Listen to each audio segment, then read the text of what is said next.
औज़ुबिल्लाहिमिनश्शैतानिर्रजीम बिस्मिल्लाहिर्रहमानिर्रहीम। अस्सलामु अलैकुम नाज़रीन, मैं हूं Ali Rizwan, international yoga coach और आयुर्वेदिस्ट। नाज़रीन, आज हम ब्लड प्रेशर की बीमारी के मुतल्लिक आपको अलामात, वजूहात और मुकम्मल कुदरती इलाज बताएंगे जो आप घर में ही अपना इलाज ब्लड प्रेशर से कर लेंगे। नाज़रीन, ब्लड प्रेशर इस वक्त दुनिया में दूसरे तीसरे नंबर पर आने वाली बीमारी है और इसका अभी तक मॉडर्न मेडिसिन में इसका कोई इलाज इजाद नहीं हो सका, लेकिन अल्हम्दुलिल्लाह आयुर्वेद में और कुदरती तरीका इलाज में सदियों से इसका इलाज भी मौजूद है और आज भी आयुर्वेद के पर्सपेक्टिव से हम ब्लड प्रेशर का 100% इलाज कर सकते हैं, बशर्त ये कि हम करना चाहें।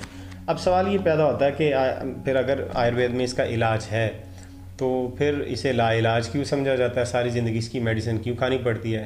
तो उसकी वजह यह है कि जो मेडिसिन आप खाते हैं उसमें उसका इलाज नहीं, वो मॉडर्न मेडिसिन है, वो आपको वक्ती रिलीफ देने के लिए बनी है। मुकम्मल इलाज आयुर्वेद ही है और आयुर्वेद से ही आप किसी बीमारी का मुकम्मल इलाज कर सकते हैं। और हमने दर्जनों लोगों का खुद अपने हाथों से शुगर का, कैंसर का, फालज का, ब्लड प्रेशर का और दीगर मूजी अमराज जो मॉडर्न साइंस में डायग्नोज भी नहीं हो सके कि कौन सी बीमारी है, तो हमने वो उन बीमारियों का इलाज भी किया है और अल्हम्दुलिल्लाह 80 के करीब हमने शुगर के मरीज़ों का इलाज भी किया है। एक बहुत बड़ा रिकॉर्ड है पाकिस्तान में, शायद किसी एक मुआलिज ने पाकिस्तान में इतने मरीज़ों का शुगर का इलाज किया हो।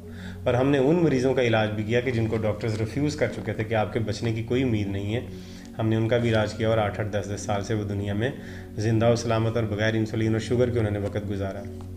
नाज़रीन, ब्लड प्रेशर बज़ाते ख़ुद कोई बीमारी नहीं है, लेकिन ये एक जिस्म के हिफाजती निज़ाम के कमज़ोर होने और जिस्म के अज़ा का ठीक तरह से काम न करने का एक अलार्म है।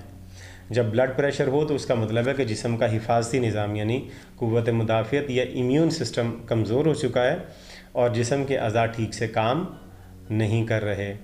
लिहाजा ब्लड प्रेशर जो है वो जदीद ज़माने की एक ऐसी लानत है कि जिसके ज़रिए से फालज, लकवा, ब्लड प्रेशर, कैंसर, शुगर, मोटापा और इस तरह की दीगर बीमारियां पैदा होती हैं और अक्सर औक़ात आँखों की बिनाई चली जाती है, गुर्दे ज़ाया हो जाते हैं ब्लड प्रेशर होने की वजह से, और अक्सर इंसानों की दिमाग की नस फट जाती है जिसे ब्रेन हेमरेज कहते हैं। इस तरह के और दीगर मसाइल भी ब्लड प्रेशर की वजह से हैं। लिहाजा ब्लड प्रेशर बज़ाते ख़ुद तो एक बीमारी नहीं है, लेकिन ये ख़तरनाक बीमारियों की वजह बनता है। तो इसकी वजूहात पर अगर हम बात करें तो मैं आपको ब्लड प्रेशर की सबसे पहली और बुनियादी एक वजह जो बता दूं, वो वही है जो हर बीमारी की बुनियादी वजह, यानी कुदरती तर्ज़ ज़िंदगी का ना होना और मसनूई तरीके ज़िंदगी इख्तियार कर लेना। जब कुदरती ज़िंदगी को आप छोड़ेंगे तो जिस्म कुदरती ज़िंदगी गुजारने के लिए बना है, ये मसनूई ज़िंदगी नहीं गुजार सकता, तो फिर ब्लड प्रेशर हो जाएगा। दूसरी वजह मैं आपको बताता हूँ कि जब हमारे जिस्म में 1 किलोग्राम गोश्त या चर्बी बढ़ती है तो उस 1 किलोग्राम गोश्त या फ़ैट के लिए जिस्म के अंदर 1100 किलोमीटर लंबी नई वेन्स बनती हैं, नाड़ें बनती हैं जिनमें खून ने दौड़ना है। उस 1 किलो गोश्त के लिए 1100 किलोमीटर लंबी वेन्स उसके अंदर बनती हैं, क्योंकि गोश्त उसको खून सप्लाई किया जाना है। अगर 2 किलो गोश्त बढ़ा है तो फिर 2200 किलोमीटर, अगर 3 किलो बना है, हर किलो के साथ 1100 किलोमीटर वेन्स का इजाफा कर लें आप। अगर किसी में 10 किलो गोश्त ज़्यादा है तो 1100 किलोमीटर लंबी या 11,000 किलोमीटर लंबी वेन्स उसके अंदर नहीं बनेंगी। अब ये जब वेन्स जिस्म में बढ़ती जाएंगी, फैट बढ़ता जाएगा या गोश्त बढ़ता जाएगा, तो दिल तो उतना ही रहेगा साइज़ में। अब वो जो नई वेन्स बन रही हैं उनको उसी दिल ने ही खून सप्लाई करना है जो पहले ही जिस्म को पूरे को सप्लाई कर रहा है। तो एक छोटा सा दिल 80-80 किलो गोश्त ज़्यादा, वज़न ज़्यादा होता है लोगों का, 70-70 किलो वज़न ज़्यादा होता है अपने ओरिजिनल वज़न से भी, जिनका 50 किलो 40 किलो ज़्यादा है। अब अंदाज़ा करें कि उनके इतने बड़े जिस्म को एक छोटा सा दिल कैसे खून सप्लाई कर पाएगा। तो जब इतने ज़्यादा बड़े जिस्म को एक छोटा सा दिल खून सप्लाई करेगा तो ज़ाहिर बात है वो जिस्म के इतनी तंग तंग नालियों में और जगह जगह पर वो खून नहीं पहुंचा सकेगा, उसके लिए उसे बहुत काम करना पड़ेगा। तो ये भी एक ब्लड प्रेशर की अलामत है, ये सबसे ख़तरनाक अलामत यही है। दूसरी वजह जो इसकी हम बात करते हैं वो है कब्ज़, बदहज़मी और खून में कोलेस्ट्रॉल का बढ़ जाना। अगर कब्ज़ हो जाए, बदहज़मी हो जाए और खून में या जिस्म में कोलेस्ट्रॉल का लेवल बढ़ जाए तो उससे ब्लड प्रेशर हो जाता है। सिगरेट नोशी या एंडोक्राइन ग्लैंड्स का सही तरीके से काम ना करना। अगर कोई सिगरेट नोशी करता है या हुक्का, तंबाकू या बीड़ी या पान इस्तेमाल करता है तो उससे भी ब्लड प्रेशर होगा। जहनी तनाव और डिप्रेशन और टेंशन वगैरह से भी ब्लड प्रेशर बढ़ता है। ब्लड प्रेशर असल में एक और वजह भी इसकी जो है वो अंदर दबाया हुआ गुस्सा है। जब इंसान को बहुत सारी चीज़ों पर गुस्सा आता है और वो उसे कभी निकाल नहीं पाता तो वो अंदर ही अंदर जमा हो के फिर वो ब्लड प्रेशर भी बन जाता है। जिस्म का मोटापा, बदपरहेज़ी। अब यहाँ पर जिस्म के मोटापे की दो सूरतें, एक तो सिर्फ पेट का मोटा होना और एक पूरे जिस्म का मोटा होना। दोनों सूरतों में ब्लड प्रेशर की गुंजाइश बढ़ जाती है और ब्लड प्रेशर हो सकता है। मेहनत मुशक्क़त की अगर कमी हो, जिस्म मेहनत मुशक्क़त ना करता हो तो उसमें मोटापा आएगा, खाना सही तरह से हज़म नहीं होगा और फिर फैट बढ़ता जाएगा तो फिर ब्लड प्रेशर हो जाएगा। अगर जिस्म दौड़ने भागने का, वर्जिश करने का, योगा करने का आदी होगा तो फिर उसमें कोलेस्ट्रॉल लेवल और ब्लड प्रेशर नहीं होगा। अगर किसी इंसान को 4-5 साल तक भी योगा करने के बाद उसका मोटापा कम नहीं होता तो इसका मतलब वो योगा नहीं कर रहा, बस वो थक रहा है। तो सही तरह से योगा किया जाना चाहिए। मसनूई रहन सहन से भी ब्लड प्रेशर बढ़ता है। मसनूई रहन सहन में वही बैठे रहना, एसी के आगे बैठे रहना, पंखे के आगे बैठा रहना या बस रेडीमेड ग़िज़ाओं का इस्तेमाल कर लिया, ये मसनूई तर्ज़ ज़िंदगी है। नमक, चाय, काफ़ी और गोश्त और अंडे वगैरह का ज़्यादा इस्तेमाल करना, तली भुनी और मिर्च मसालेदार चीज़ों का इस्तेमाल करने से भी ब्लड प्रेशर हो जाता है। वर्जिश और आराम, अगर कोई इंसान सही वर्जिश भी ना करता हो या मुनासिब आराम भी ना करता हो, बहुत ज़्यादा मुशक्क़त करता हो, उसको भी ब्लड प्रेशर हो सकता है। अब आते हैं इसके कुदरती इलाज की तरफ। ये जो अब आपको इलाज बताया जा रहा है ये ब्लड प्रेशर का मुकम्मल इलाज है। अगर आपने इस पर अमल किया तो इंशाअल्लाहुल अज़ीज़ आप ब्लड प्रेशर की ख़तरनाक बीमारी से आप निजात हासिल कर लेंगे। पहला है कि जो कुदरती इलाज, जो ब्लड प्रेशर का सबसे पहला कुदरती इलाज है कि जो वजूहात अभी आपको बताई हैं मैंने तफसील से, इन वजूहात को ख़त्म किया जाए। इनमें से एक वजह भी अपनी ज़िंदगी में ना रहने दें। ये पहला इलाज है ब्लड प्रेशर का। अब मसला ये है कि हम इन वजूहात को ख़त्म नहीं करते, एक छोटी सी गोली खाते रहते हैं ब्लड प्रेशर की, उससे ब्लड प्रेशर ठीक नहीं होगा। ब्लड प्रेशर आपका बढ़ेगा क्योंकि वजूहात तो जारी हैं, वजूहात बढ़ती रहेंगी और ब्लड प्रेशर भी बढ़ता रहेगा, फिर ज़िंदगी ख़तरे से दुचार हो सकती है।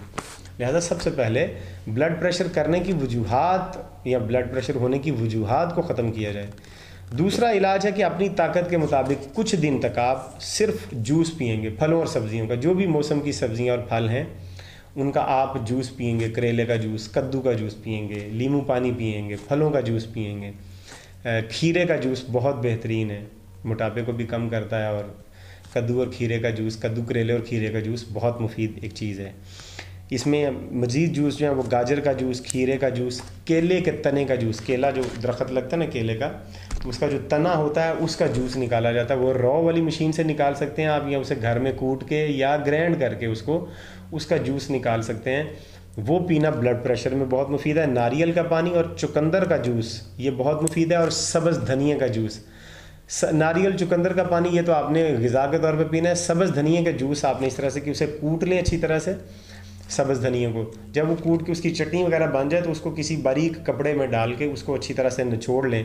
1 चम्मच जूस आपने 1 गिलास पानी में डाल के रोज़ाना पीना है। ये 15 दिन आपने करना है। इंशाल्लाह ब्लड प्रेशर आपका ठीक हो चुका होगा।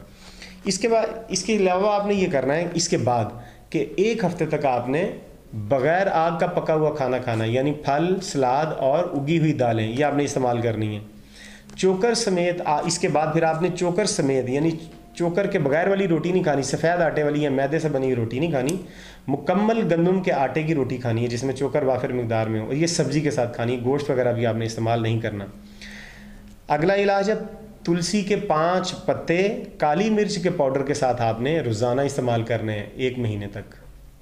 तुलसी के 5 पत्ते काली मिर्च के पाउडर के साथ। अगला इलाज है कि खाली पेट तुलसी के पत्तों पर शहद लगा के खाएंगे आप। तुलसी किसे कहते हैं? न्याज, वो जो आम हमारे घरों में भी होती है। नर्सरी से आपको इसके पौधे मिल जाएंगे, घर में ला के लगा के रखें। तुलसी के पौधे अगर घर में हो तो मक्खी और मच्छर भी नहीं आता। तो इसकी हवा इतनी ताकतवर होती है कि तुलसी जिस घर में लगी हो उसके हमसाए घर में भी कोई बीमारी नहीं होती। निहार मुँह 1 गिलास लीमू का रस, 1 लीमू का रस 1 चम्मच शहद और पानी में मिला के पीना है आपने। ये इलाज है, ये आपने निहार मुँह करना है। ये भी निहार मुँह ही है, बाकी भी चीज़ें वो निहार मुँह करें आप। जब तक आप खाना नहीं खाते तो आपका मुँह निहार ही है। रात भर तांबे के पानी में या तांबे के बर्तन में रखा हुआ पानी सुबह आपने पीना है, वो 1 या 2 गिलास या 3 गिलास आप पी सकते हैं, 4 गिलास भी पी सकते हैं। तांबे के बर्तन में रखा हुआ पानी वो दवाई बन जाता है और वो फिर जिस्म के लिए बहुत मुफीद है। अगला है ताज़ा आंवले के रस, 2 चम्मच रोज़ाना सुबह शाम आपने पीना है। ताज़ा आंवले का रस, मौसम आंवले के रस का जो सर्दियाँ ही हैं, अगर सर्दियों में ना मिल सके तो फिर गर्मियों में अगर ना मिले तो फिर कोई मसला नहीं है, सर्दियों में आंवला मिलता है। इसके बाद है कि 3 हिस्से गाजर का जूस और 1 हिस्सा पालक का जूस। 3 हिस्से गाजर का जूस और 1 हिस्सा पालक का जूस आप पीने से ब्लड प्रेशर आपका इंशाल्लाह ठीक हो। यानी फिर मैं दोहरा देता हूँ कि अगर आप 1 गिलास पी रहे हैं ये वाला जूस, तो उसमें 1 गिलास में 3 हिस्से, यानी 1 गिलास के 4 हिस्से करें तो 3 हिस्से गाजर का जूस हो और 1 हिस्से उसमें पालक का जूस हो। ये पीना बहुत मुफीद है, इससे ब्लड प्रेशर ठीक हो जाता है। अगर कभी ब्लड प्रेशर बहुत ज़्यादा शूट कर जाए, उस सूरत में भी ये करना है, तो अगला मैं नुस्खा आपको बता रहा हूँ जो कि फ़ौरन ब्लड प्रेशर शूट कर गया और डॉक्टर तक भी पहुँचने का ये दवाई भी नहीं है कोई, तो फौरी तौर पर मरीज़ के सर पे और रीढ़ की हड्डी पे बर्फ़ का मालिश करें 5 मिनट तक। यानी 2 अफराद मालिश करेंगे ये सर के ऊपर भी, और एक बंदा सर के ऊपर मालिश करना शुरू कर दे बर्फ़ की, और एक गर्दन रीढ़ की हड्डी पे, गर्दन पे और रीढ़ की हड्डी पे 5 मिनट तक आप नहीं करना, उसके बाद छोड़ देना है। तो इंशाल्लाह ब्लड प्रेशर नॉर्मल हो चुका होगा। ये मैं आपको जो तरीकाकार बता रहा हूँ, कुदरती तरीके से आप ब्लड प्रेशर को नॉर्मल करेंगे फौरी तौर पे, कि 5 मिनट तक सर पे और गर्दन पे इसका मसाज करेंगे। शहद या मुनक्के के साथ लहसुन खाने से बीपी ठीक हो जाता है। शहद या मुनक्का वो जो मेवे की तरह का होता है, उसके साथ अगर आप लहसुन खाते हैं तो बीपी ठीक हो जाएगा। 1 चम्मच शहद ले लें, 1 या 2 फांक जो है वो आप लहसुन की ले लें, तो उसे आप आपस में मिक्स करके खा जाएं, या मुनक्के के साथ आप लहसुन इसी तरह से चबा के खा जाएं, तो इंशाल्लाह अज़ीज़ ब्लड प्रेशर ठीक हो जाएगा। तो ये मैंने आपको तरीकाकार बताया। आखिरी जो मैं आपको बता रहा हूँ जो सबसे ज़रूरी है वो है कि आप योगा ज़रूर करेंगे, योगा को आप नहीं छोड़ेंगे। अगर आपने योगा छोड़ा तो फिर कोई भी बीमारी आ सकती है, फिर उसका इलाज भी मुमकिन नहीं है। इन सारे इलाजों के साथ आपने योगा ज़रूर करना है। किसी भी माहिर योगी के पास चले जाएं, हमारी वीडियोस चैनल के ऊपर हमने योगा की डाल रहे हैं अब आने वाले वक्तों में, पहले भी डाली हैं, उनको लें और उनको योगा को करते रहें, योगा को ना छोड़ें। इंशाअल्लाह अज़ीज़ आप ब्लड प्रेशर से निजात पा लेंगे। उम्मीद करते हैं कि आपको ये वीडियो पसंद आई है तो इसे शेयर करें, लाइक करें, चैनल को सब्सक्राइब कर लें, कमेंट्स में हमें बताएं आपको कैसी लगी है, मज़ीद किस मौजू पर आप वीडियो देखना चाहते हैं। और अगली वीडियो तक हमें इजाज़त दीजिए। खुदा हाफिज़।